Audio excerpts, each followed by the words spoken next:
Hello guys, welcome back to my channel Sumi showbiz vlog 273। আমি সুমিতা চলে এসেছি একটা ছোট্ট মিনি ভ্লগ নিয়ে অনেক দিন পর। আশা করছি এরপর থেকে রেগুলার ভ্লগ আমি আপলোড করতে পারবো, তো আপনারা পাশে থাকবেন।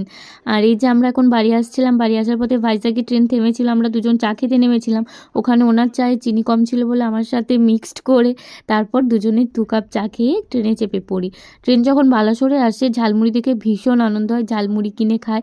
তারপর দুজন রিলস বানাতে বানাতে কখন সাঁতরাগাছি পৌঁছে যাই বুঝতেই পারি না। তারপর সেখান থেকে আমরা ওলা বুক করে হাওড়া স্টেশনে চলে আসি, কিন্তু আমাদের ট্রেন ছিল পরের দিন ভোর 4টের সময়।